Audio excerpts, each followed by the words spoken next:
কিছু কিছু জায়গায় দোয়া কবুল হয়, কিছু কিছু সময় আছে যেখানে দোয়া কবুল হয়, কিছু কিছু ব্যক্তি আছে দোয়া কবুল হয়, আবার কিছু কিছু নির্দিষ্ট আমল আছে যে আমলের পরেও দোয়া কবুল হয়। এগুলো বলবো। দ্বিতীয় হলো, আমাদের তাকদীর বা আমাদের ভাগ্যে যেটা লেখা আছে সেটাই হবে। পৃথিবীর কোনো তাবিজ দিয়ে, ফুঁক দিয়ে, মাথায় হাত বুলিয়ে দিয়ে, কিংবা কারোর বিরুদ্ধে জাদু করে, বান মেরে, ক্ষতি করে, ষড়যন্ত্র করে কোনোদিন কারোর ভাগ্য পাল্টানো যাবে না। একটা জিনিস দ্বারাই আমাদের ভাগ্যের পরিবর্তন করা যেতে পারে, সেই জিনিসটার নাম হচ্ছে দোয়া। বলুন সুবহানাল্লাহ। কি নাম বললাম? দোয়া। দোয়া মানে কি? চাওয়া। কার কাছে চাওয়া? আল্লাহর কাছে চাওয়া। কিভাবে চাওয়া? সরাসরি আল্লাহর কাছে বান্দা চাইবে। এখন প্রথমে আমরা শুনে নিই যে কোন কোন জায়গায় বা কোন কোন সময় দোয়া কবুল হয়। নাম্বার 1, 5 ওয়াক্ত ফরজ নামাজের পরে আল্লাহ তাআলা দোয়া কবুল করে। জোরে বলুন। কখন বললাম? ফরজ নামাজের পরে। 2 নম্বর হলো, জুমার দিনে বিশেষ একটা মুহূর্ত আছে যে সময় দোয়া কবুল হয়। আমি কিন্তু দ্বিতীয়বার বলবো না, যারা নিতে পারছেন নিয়ে নিন, আর যারা না নেয় আর তাদের লস হয়ে যাবে। 3 নম্বর হলো, ইফতার সামনে নিয়ে ইফতারের পূর্বে মুহূর্তের দোয়া কবুল হয়।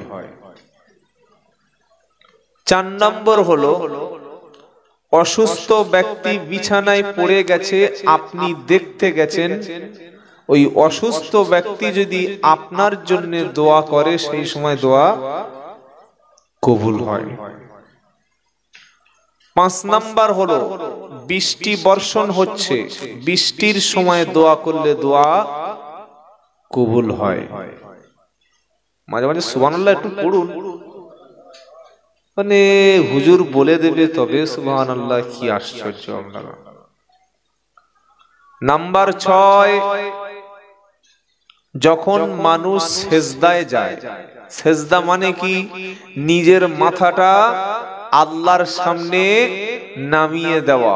সেজদার সময় আল্লাহ এবং বান্দার মাঝখানে কোনো পর্দা থাকে না। জোরে বলুন সুবহানাল্লাহ। সেজদা মানে হলো আল্লাহর সবচাইতে কাছাকাছি যাওয়া। কোন মানুষ যদি চায় যে আমি আল্লাহর কাছে সবচাইতে যাব, আল্লাহর কাছে সবচাইতে যাওয়ার মোমেন্ট হলো সেজদা। ওয়াসজুদ ওয়াক্তারিব, সেজদা দাও আর আল্লাহর নিকটবর্তী হয়ে যাও। বলুন সুবহানাল্লাহ। সাহাবারা দোয়া করতেন সেজদায়, নামাজের মাধ্যমে। তাহলে 6টার জায়গা বললাম। 7 নম্বর হলো, বান্দা যখন হজে যায়, মাকামে ইব্রাহিম বলে একটা জায়গা আছে, ওই জায়গায় 2 রাকাত নামাজ পড়ে দোয়া করলে দোয়া কবুল হয়। নাম্বার 8, এগুলো সব মনে থাকবে না ভুলে যাবে? যতটুকু মনে রাখা যায়। 8 নাম্বার হলো, দেখবেন যারা ঘরে ছাদ দেয়, ছাদের পানি নিষ্কাশনের জন্য পাইপ বসায়। বসায় না? বসায় না? প্লাস্টিকের পাইপ, তাই তো?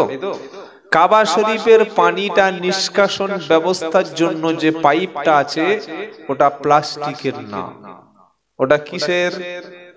স্বর্ণ, সোনার। বলুন সুবহানাল্লাহ।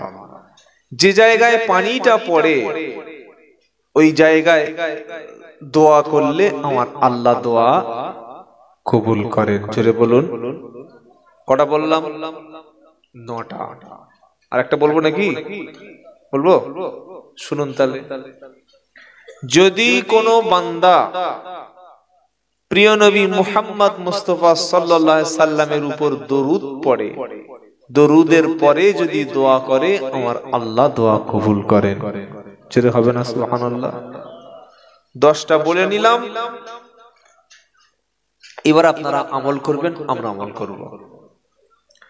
এবার চলুন জেনে নি যে কাদের কাদের দোয়া কবুল হয়। অনেকে ভাবছে যে কি টান ফান দেয় না, সুদ দেয় না, কি গো আমাদের বক্তব্য মানে টান। বাবারা, ভাইয়ানেরা, আব্বা জানেরা, এই শুনে শুনে কান ঝালা পালা।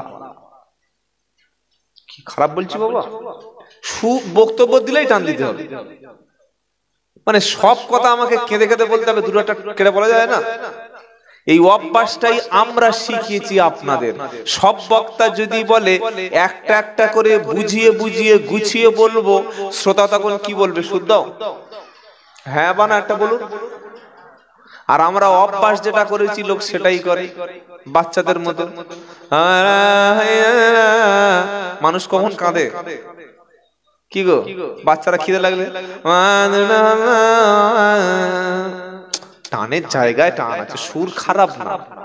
যেমন আজানের সময় সুর ছাড়া আজান হবে? কি গো আমরা যখন আজান দিই আল্লাহু আকবার আল্লাহু আকবার, এখানে সুরের দরকার আছে না নাই?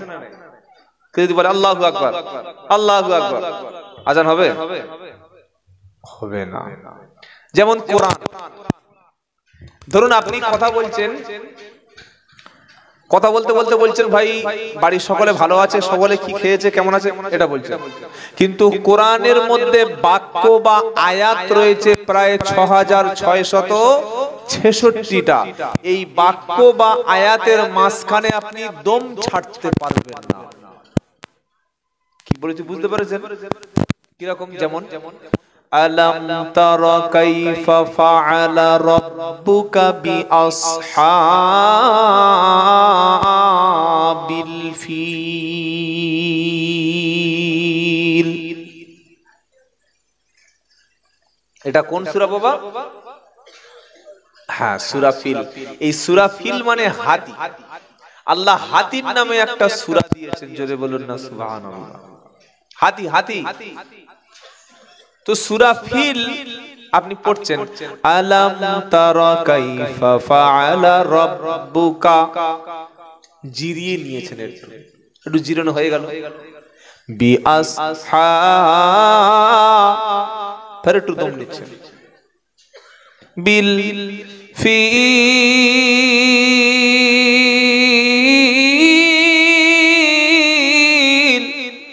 কবার দম নেওয়া হলো? ফের বলো, দুবার তিনবার দম নেওয়া। এরকম পড়লে কিন্তু নামাজের কোরআন পড়ার নিয়ম আপনি পালন করলেন না। মানে আয়াতের শুরুতে শুরু করলেন আর শেষ পর্যন্ত দম রাখতে হবে। কেমন?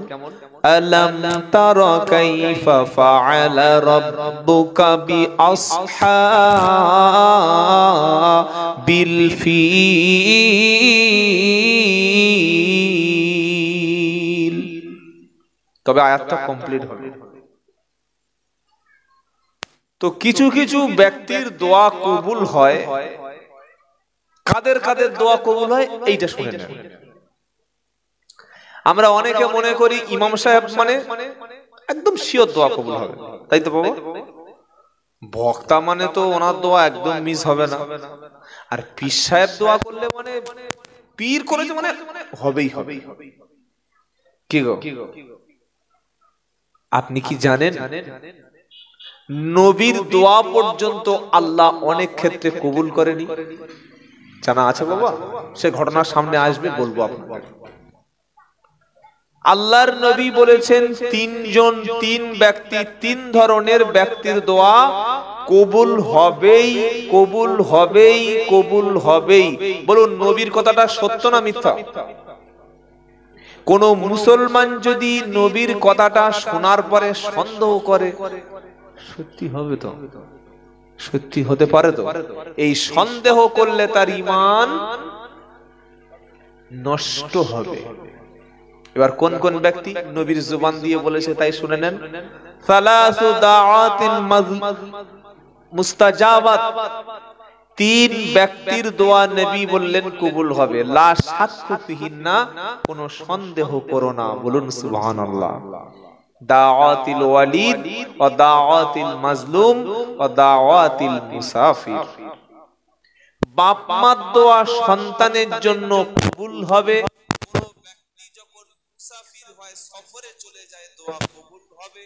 আর তিন নম্বর হলো কোন ব্যক্তি যখন অত্যাচারিত হয়, মাজলুম হয়, জালিম যখন মাজলুমের উপরে জুলুম করে, এই মাজলুমের দোয়াটা তখন কি হয়?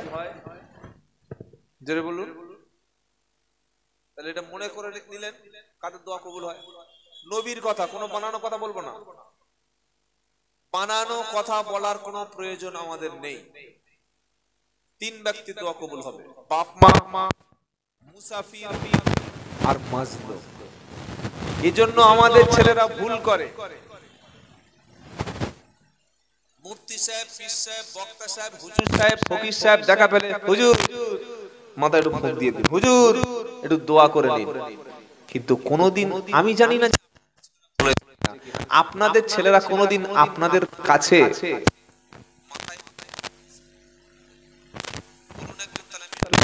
সব জায়গায় বলবো যে হ্যাঁ আমি এই তালপুকুরে গিয়ে দেখে এসেছি একজন বাপ বলেছে তার ছেলে ফোন করেছে। আপনাদের ছেলে আপনাদের হাতে কোনোদিন 500 টাকা 1000 টাকার নোট তুলে দিয়ে দোকান উদ্বোধন হবে, নতুন ঘর করেছে, নতুন গাড়ি কিনেছে, বিপদে পড়েছে, ছেলে পরীক্ষা দেবে, মেয়ের বিয়ে হবে, কিংবা অসুস্থ দীর্ঘদিন, ব্যবসা ভালো হয় না, কোন ছেলে আপনার হাতে 500 টাকা দিয়ে কোনোদিন দোয়া চেয়েছে? বাবা চাইনি, কারোর কাছে বলেন। কিন্তু প্রচুর মানুষ আমাকে 500 টাকা দিয়েছে, 1000 টাকা দিয়েছে, 2000 টাকা দিয়েছে। কেন? দোয়াটা কবুল হওয়ার জন্য। দুর্ভাগ্য, আমরা মানুষকে সত্যটা বলতে পারিনি, আর সত্যটা বললে সমাজ মেনে নেয়নি। আমরা মনে করেছি হুজুর, মুফতি সাহেব, পীর সাহেব মানে একদম দোয়া চাই চাই করে কবুল হয়ে যাবে। বাবাজিরা, আল্লাহ ভাইরা, নবী বলেছেন কবুল হবে। বলো যে একটা হাদিস বলুন দেখি, প্রমাণ দিন। নবীর একজন সাহাবা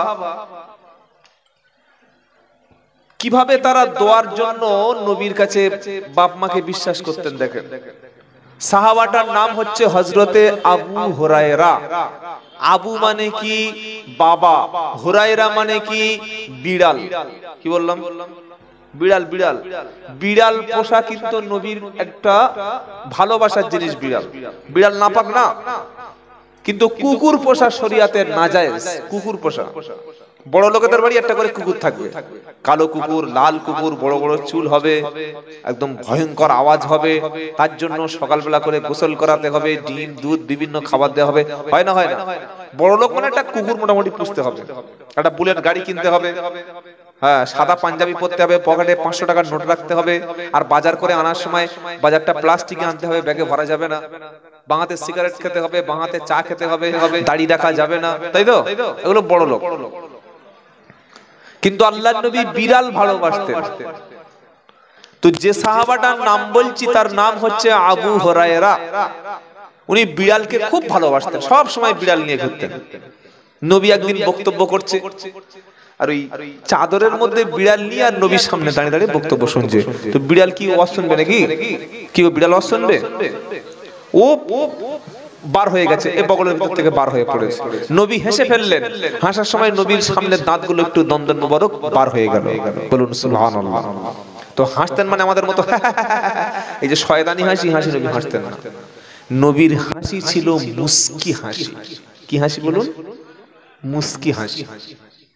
নবী নাম ধরে বললেন আবু হুরায়রা, সেদিন থেকে তার নাম হয়ে গেল আবু হুরায়রা। এই আবু হুরায়রা মুসলমান হয়েছে, মা কিন্তু মুসলমান হয়নি। মা তখন ছিল কাফের, মা তখন ছিল মুশরিক।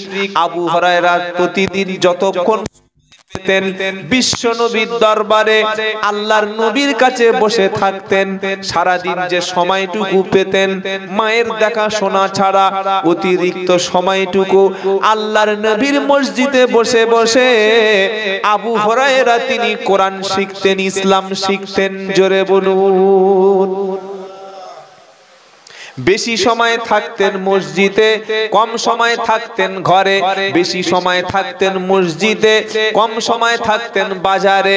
আমাদের মুসলমান তালপুকুর বাজারে কতক্ষণ থাকে আর মসজিদে কতক্ষণ, ভেবে হিসাব করে বলতে হবে।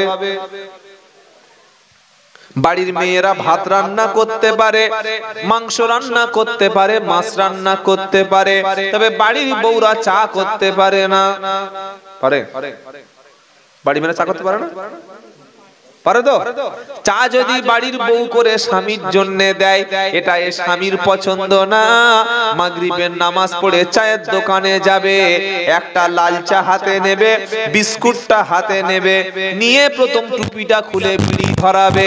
তারপরে শুরু হবে মমতা ব্যানার্জির নামে, তারপরে শুরু হবে মোদির নামে, তারপরে রাজনীতি নিয়ে শুরু হবে, এবার শুরু হবে ইমাম সাহেবের নিয়ে, তারপরে বক্তাদের নিয়ে, পাড়ার মেয়েটা নিয়ে, পাড়ার ছেলেটা নিয়ে, গিবত গিল্লা করতে করতে রাত যখন ৮টা বাজবে, এবার বললে ভাই চল বাড়ি যাই, অনেক হয়েছে। কি হয়েছে বলুন? কি হয়েছে? অনেক হয়েছে। অনেক কি হয়েছে বলবো? ইয়া আইয়ুহাল্লাযীনা আমানু আমানুযতানিবু কাসীরাম মিনায-যন্নি ইন্না বা'দায-যন্নি 26 পারা সূরা হুজুরাতে আল্লাহ বলছে, হে ঈমানদার, হে বিশ্বের ঈমানদার মুসলমান তোমরা শুনে নাও, তোমরা ইয়া আইয়ুহাল্লাযীনা আমানুযতানিবু কাসীরাম মিনায-যন্নি, তোমরা ধারণা থেকে, খারাপ ধারণা থেকে বেঁচে থাকো, অনুমান থেকে, আন্দাজে কথা বলা থেকে